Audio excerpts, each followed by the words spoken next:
உரிமையாளர் பெயரோடு சாதியின் பெயர் கூறி ஜல்லிக்கட்டு காளைகளை அவிழ்த்துவிடக்கூடாது என்ற உத்தரவை முறையாக பின்பற்ற வேண்டும் என உயர்நீதிமன்ற மதுரை கிளை உத்தரவிட்டிருக்கிறது.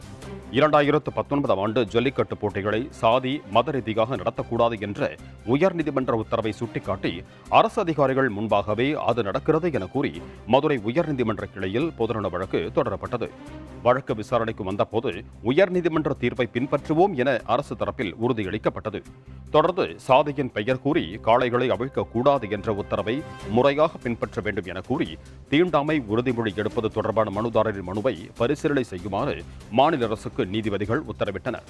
இந்நிலையில்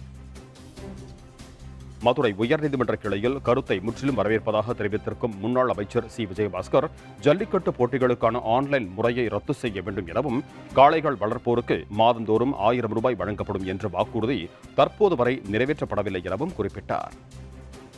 நம்முடைய மதுரையில் நடக்கக்கூடிய அலங்கநல்லூர், அவனியாபுரம், பாலுமேடு ஜல்லிக்கட்டு தவிர பிற கிராமங்களில் நடக்கக்கூடிய ஜல்லிக்கட்டு விழாக்கள்ல ஆன்லைன் டோக்கன் முறையை ரத்து செய்ய வேண்டும் என்று மிக கடுமையாக கடந்த ஆண்டு நாங்கள் வலியுறுத்திருந்தோம்.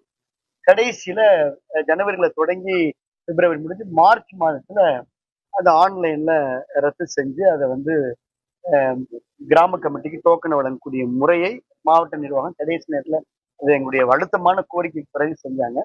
இப்பொழுது மீண்டும் அந்த ஆன்லைனுக்கான பதிவுகள் தொடங்கியிருப்பதாக தகவல் வந்த காரணத்தினால விழா கமிட்டியாளர்கள்லாம் இந்த இடத்துல கோரிக்கை வைத்த காரணத்தினாலதான் இன்றைக்கு மாவட்ட ஆட்சித்தலைவர் சந்தித்து ஜல்லிக்கட்டுல ஆன்லைன் கூடாது, பதிவு கூடாது என்று சொல்லிக்கிறோம். முக்கியமான எந்த வாக்குறுதிகளுமே அரசு நிறைவேற்றவில்லை. அதுல இந்த ஜல்லிக்கட்டுக்கான வாக்குறுதி நிறைவேற்றவில்லை என்ற அந்த ஒரு வருத்தம் எல்லாரிடமே இருக்கு.